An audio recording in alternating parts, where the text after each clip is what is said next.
repitiendo, muchas gracias al doctor, a la doctora Griselda por la invitación, al doctor Fernando Chico, que fue mi maestro ahí en el área pediátrica, obviamente a todos los adscritos, incluido el doctor Vicente González. Gracias también acá al universitario que me ha cobijado bien estos años, al jefe de servicio, el doctor Ángel Martínez. Y vamos a iniciar con un tema algo controversial, pero que finalmente tenemos una vía de salida para poder resolver estos pacientes. Vamos a hablar de hidrocefalia en los tumores de fosa posterior, como ya lo dijo el doctor Vicente González. Bueno, este es mi hospital, el hospital universitario, es un hospital general de bastante envergadura, con bastantes ingresos en cuanto a neurocirugía general se refiere, y bastante trabajo en el área de pediatría, en la cual estoy un poco más involucrado. Y pues gracias nuevamente al servicio de neurocirugía. Voy a tratar de ser un poco, o lo más rápido posible en aras de tiempo. Mucho de esto ya se dijo, los tumores sólidos más frecuentes son los del sistema nervioso central en los niños, y del 60 al 90% de los pacientes se encuentran en la fosa posterior y aproximadamente hasta el 90%, ya lo dijo el doctor González, pueden presentar hidrocefalia. Aun cuando es una patología común, el algoritmo de tratamiento ha cambiado durante los años, desde la colocación de ventriculostomías, no hacer nada, colocar derivaciones ventriculares externas, y ahorita lo vamos a ver con más detenimiento. La fisiopatología creo que no requiere mucha explicación. La mayor parte de las veces, el 90%, 95% de los casos es obstructiva. Finalmente, la obstrucción directa del tumor en el cuarto ventrículo cuando son tumores de línea media, o el desplazamiento del hemisferio cerebeloso por tumores más de tipo hemisférico. En algunos casos, o la mayor parte de los casos, se observa hidrocefalia triventricular, y pues en algunas ocasiones puede haber diseminación subaracnoidea de los tumores con implantes, y esto puede causar obstrucción en las cisternas de la base, principalmente prevulvar y prepontina. Y pues en algunas ocasiones algún sangrado o la misma diseminación del tumor por vía subaracnoidea puede conducir a una hidrocefalia de tipo comunicante. Hay algún estudio muy interesante de Bateman y colaboradores que dicen que aún con la resección completa de la tumoración puede haber una disminución de la absorción. Esto por el aumento del crecimiento de la fosa posterior comprime los senos venosos de la misma, y esto puede causar disminución en la absorción de líquido cefalorraquídeo, y esto puede persistir aproximadamente hasta 4 meses después de la resección, y puede persistir más en niños menores de 3 meses, o incluso en niños hasta los 2 años de edad.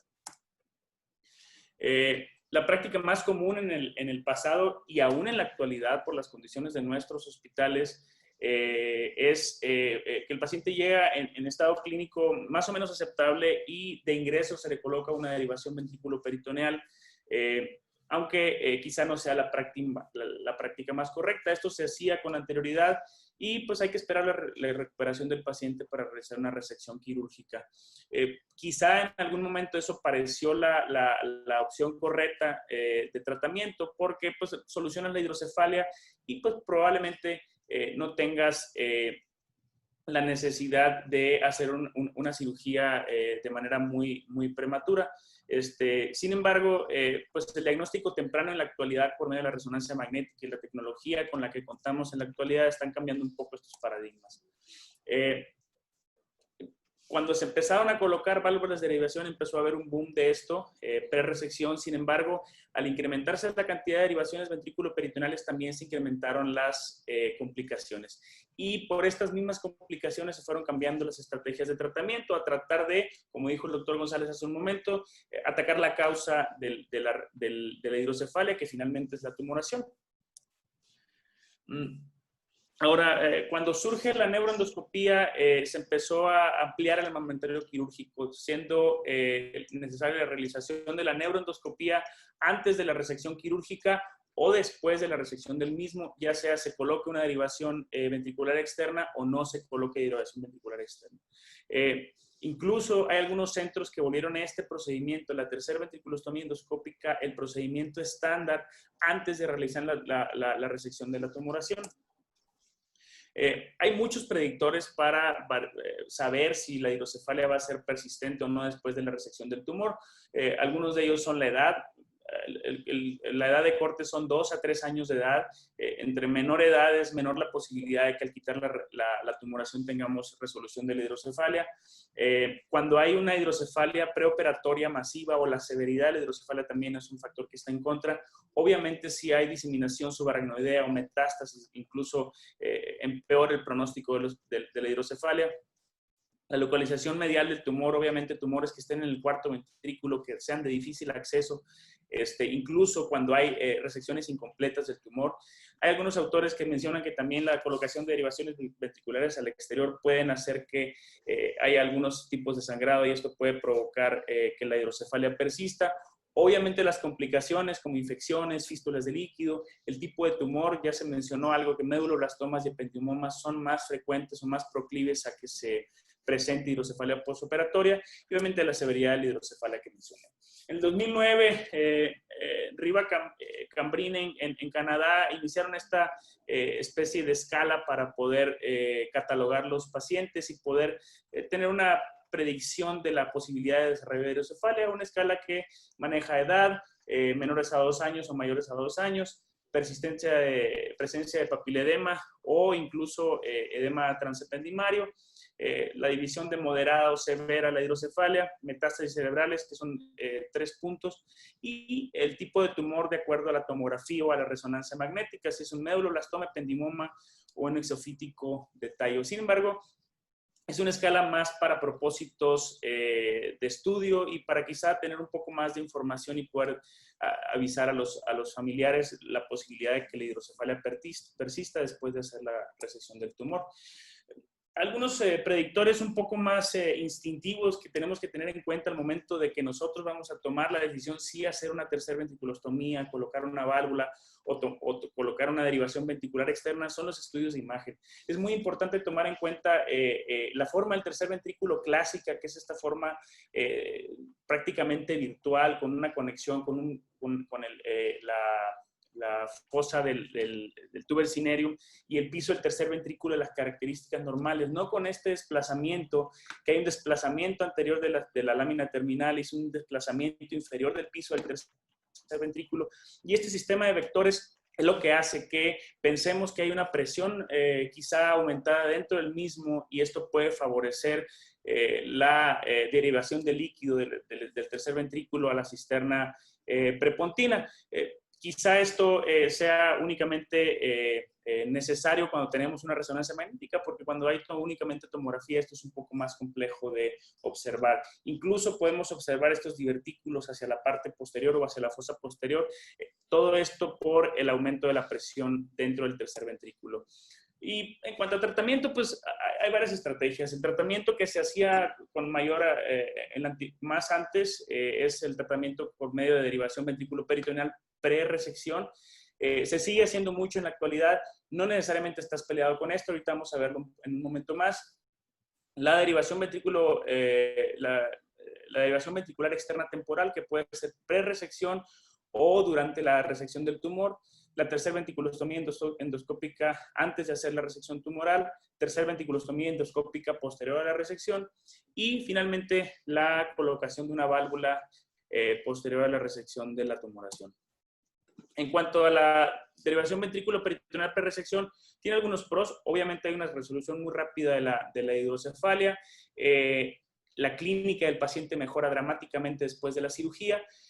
Algunos autores dicen que es un acceso un poco más fácil al realizar la cirugía. Desde mi punto de vista y en mi experiencia, el hecho de que tú tengas menor cantidad de líquido hace más compleja la cirugía, las estructuras están más adheridas y es más difícil viajar por estos corredores que mencionaba el doctor González, los corredores del espacio subaracnoideo al momento que tenemos menos líquido. Es un poco más compleja la disección desde mi punto de vista. Obviamente tenemos la ventaja de que tenemos menos pseudomeningoceles y menos fístulas e infecciones de líquido cefalorraquídeo por el hecho de que tenemos menor presión en la fosa posterior. Todo esto se puede mejorar obviamente con el uso de craneotomía o obviamente el cierre estricto de la dura madre de la fosa posterior. Contras tiene muchos, resección más difícil, que es lo que yo pienso. muchas veces se piensa que la cirugía es innecesaria porque la mayor parte de los pacientes pueden responder a un tratamiento médico inicial, que es el uso de esteroides, y con eso puedes aguantar aproximadamente 24, 48 hasta 72 horas.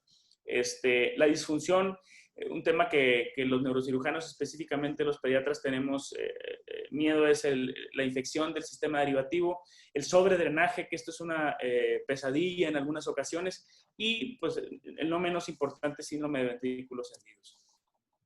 La tercera ventriculostomía pre-resección es una buena estrategia. Reduce la persistencia de hidrocefalia desde 6.8 hasta 26.8% cuando se coloca una válvula. Menos tiempo quirúrgico. Una tercera ventriculostomía se hace un análisis, son 15 minutos, una válvula pueden ser 30, 40 minutos. Menos falla en el procedimiento, menos posibilidades de disfunción, menos cantidad de complicaciones en comparación con la válvula pre-resección. Incluso en algunas ocasiones se puede visualizar, obviamente, el ventrículo, ver si existe alguna metástasis dentro del mismo y tomar biopsias, incluso del tumor si fuese posible. Y pues al final de cuentas es un poco más seguro y tiene menos complicaciones que una válvula. Contras, quizá puede llegar a ser innecesario en los pacientes que no se encuentran críticamente enfermos. Y algo que está reportado en la literatura, sobre todo en los pacientes que se operan en la posición de Concord, que es la preferida por un servidor, que puede haber algo de paso de sangre a través del acueducto y cerrar el estómago. La tercera ventriculostomía post-resección obviamente es efectiva para el tratamiento cuando no se puede retirar la derivación ventricular externa y tiene una efectividad alta, desde el 67%, en algunos casos hasta el 90%. Las complicaciones o los contras de la tercera ventriculostomía, pues son las complicaciones de una tercera ventriculostomía de un paciente de la edad pediátrica, las de los menores de 2 años y las de los mayores de 2 años. La derivación ventricular externa temporal es el tratamiento para mí de mejor elección. Obviamente, inmediatamente antes de la resección, en el mismo tiempo quirúrgico, colocar la derivación para relajar el ventrículo y poder hacer un acceso quirúrgico mucho más completo. PROS permite monitoreo de la presión intracraneal en la terapia intensiva después de hacer la resección tumoral. Si se mantiene abierta la derivación ventricular externa, puede permitir que salgan detritos o restos hemáticos por la misma. Y otra ventaja que también es fácil de remover, se puede hacer incluso en la terapia intensiva sin mayor complicación. Las complicaciones o los contras de la ventriculostomía es que tiene que tener un manejo muy estricto por parte del personal de enfermería y evidentemente por parte del neurocirujano pediatra para evitar complicaciones. Puede haber hemorragia intratumoral, herniación transtentorial como en la colocación de una válvula, pero son menores, y el riesgo de infección es del 17% y sabemos que a la semana aproximadamente un 30% pueden llegar a estar colonizadas. Recomendaciones en base a la literatura. El objetivo inicial es la resección del tumor. Pacientes no sintomáticos o de bajo riesgo, lo ideal es colocar una derivación ventricular externa transoperatoria. Si desarrolla hidrocefalia, decidir si se hace una tercera ventriculostomía o una derivación ventrículo-peritoneal. Los pacientes sintomáticos, en lo personal, prefiero administrar esteroides. Muchos de los pacientes tienden a mejorar y esa administración de esteroides o incluso diurético puede hacer que tengamos tiempo suficiente para hacer la resonancia, solicitar la sangre y preparar al paciente para una cirugía mayor.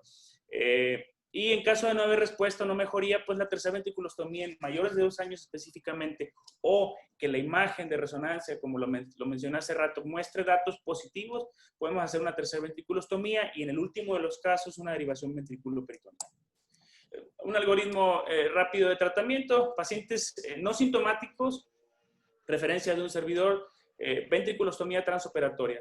Después de que se reseque el tumor, no desarrolla hidrocefalia, se retira. Si desarrolla hidrocefalia en mayores de 2 años y o que tienen hallazgos por resonancia, que tiene posibilidad de que se quite la hidrocefalia, podemos hacer una tercera ventriculostomía endoscópica en mayores de 2 años o incluso menores con una resonancia positiva. Y obviamente en menores de 2 años con datos negativos por parte de la resonancia, pues hay que colocar una derivación ventriculo-peritoneal. Y en los pacientes sintomáticos, obviamente iniciar con un tratamiento médico. El tratamiento médico es a base de esteroides y diurético en algunas ocasiones. Pasar al paciente la terapia intensiva si es posible. Si existe mejoría, volvemos a el paso previo, que es colocar una derivación durante la cirugía. y si no existe mejoría, la tercera ventriculostomía o la derivación ventrículo-peritoneal, como antes lo mencioné. Vamos a presentar unos casos rápidamente. Es un paciente que ya se había operado de una tercera ventriculostomía, fue fallida. Tuvimos la necesidad de entrar, se le había realizado una tercera ventriculostomía, un intento de tercera ventriculostomía con una septostomía. Sin embargo, pues no se logró erradicar la hidrocefalia, se resecó el tumor de manera muy satisfactoria. Sin embargo, la hidrocefalia persistió. La idea original, ahí se ve el intento donde se perforó la membrana premamilar y hacemos la cirugía como lo sabemos, hacemos una apertura del piso o el espacio interinfundíbulo mamilar para poder visualizar una arteria basilar desnuda y este movimiento del estómago que permite el flujo de líquido. Caso 2, casos más complejos, casos con tumores de puente. En este caso es un niño que presenta una disfunción valvular de manera aguda. Podemos pensar que lo indicado es hacer una revisión valvular. Sin embargo, podemos ver que incluso en estos niños es posible hacer una tercera ventriculostomía. Visualizamos, vamos siguiendo el trayecto de la válvula. Obviamente dependemos de la posición de la válvula previa, el trépano previo, y esto puede dar algunas complicaciones como ahorita van a aparecer. Vemos el piso del tercer ventrículo. No teníamos en ese momento instrumento adecuado para hacer una punción. Sin embargo, con una sonda de alimentación pequeña se pudo fenestrar el piso y pudimos entrar al piso del tercer al espacio interpeduncular y de igual manera visualizar la arteria basilar y hacer la tercer ventriculostomía sin mayor complicación. Este es el estudio postoperatorio después de la cirugía sin complicaciones. Una niña de 3 años de edad que llega con esta hidrocefalia, mucha clínica, se administran esteroides, se administra diurético, el paciente no mejora, la decisión fue hacer una tercera ventriculostomía endoscópica, aunque pudiéramos pensar que hay un espacio discreto entre el piso, entre la arteria basilar y el dorso de la silla turca, lo consideramos candidato. Hicimos el procedimiento quirúrgico de la manera habitual, podemos ver la basilar desplazada hacia arriba, hacemos la fenestración del piso y vemos este movimiento muy satisfactorio del estómago que nos permite saber que vamos a tener probablemente buen resultado. Este es el estudio postoperatorio a los 2 días de la cirugía, donde ya se ve, perdón, a los 10 días de la cirugía, donde ya se ve mejoría en el exudado transependimario, en el volumen ventricular. Después la paciente se operó. Otro caso complejo, un paciente con un tumor de puente, podemos pensar incluso que no va a haber una respuesta, hacemos la tercera ventriculostomía porque aún así pensamos que el procedimiento es bastante seguro y incluso en estos pacientes o en este paciente o cuando tenemos pacientes similares con tumores de puente podemos llegar a ver el tumor como en este caso y quizá en algunos momentos tomar una biopsia si fuese necesario. Este es el resultado después de la cirugía. Y pues los casos más comunes, un niño de 14 años que llega a nuestro hospital se puede mantener clínicamente tranquilo, se administran esteroides, se prepara el paciente, se pasa a sala de operaciones, se coloca una derivación ventricular externa y el paciente pasa a sala de operaciones, se realiza la cirugía, como ya lo mencionaba en algún momento el doctor González, esta técnica la tenemos aprendida de ahí parte del hospital universitario y parte del hospital infantil, donde hacemos lo que mencionaba el doctor, hacer la disección de las estructuras para poder finalmente visualizar el acueducto de Silvio, que es lo que finalmente nos da la tranquilidad. Y si tenemos una cirugía libre y limpia la mayor parte de las veces con la resolución de la hidrocefalia, de la resección del tumor, podemos tener un buen resultado. Otro caso similar, un niño de 3 años, un diagnóstico de un medulloblastoma, se hace una resección completa de la tumoración y esto nos permite la mayor parte de las veces poder tener el control de la hidrocefalia a pesar de que pues podamos pensar que una colocación de una válvula daría mejores resultados. Tumores mucho más complejos, un niño de 10 meses con macrocefalia, con una evolución muy crónica, con un tumor gigante en la fosa posterior, es un poco más complejo porque tenemos macrocefalia. Ya la macrocefalia nos complica mucho la situación, no podemos hacer ventriculostomía por las condiciones del paciente y se decide iniciar con lo completamente ortodoxo, hacer la resección tumoral, colocar una derivación ventricular externa. Nos va muy bien, hacemos la resección completa, tenemos la derivación pero el niño persiste con hidrocefalia. Y aún con válvulas programables y con válvulas antisifón, los resultados en estos niños con macrocefalia podemos encontrarnos estos casos con grandes colecciones de líquido por el volumen del cráneo del paciente. A pesar de que hay una expansión cerebral, regularmente podemos obtener estas complicaciones. Sin embargo, el niño clínicamente está en buenas condiciones y podemos quizá en algunos casos vigilarlos clínicamente. Conclusiones: 70-90% de los pacientes tienen hidrocefalia y del 10 al 40% puede llegar a persistir. Muchos factores son de riesgo. Sin embargo, los principales son la edad, la severidad de la hidrocefalia y del tipo de tumor son los más importantes. Y en términos de estrategia, quizá la mejor en la actualidad es atacar el tumor, hacer la derivación ventricular externa, la resección del tumor y posteriormente valorar hidrocefalia si persiste. Esto.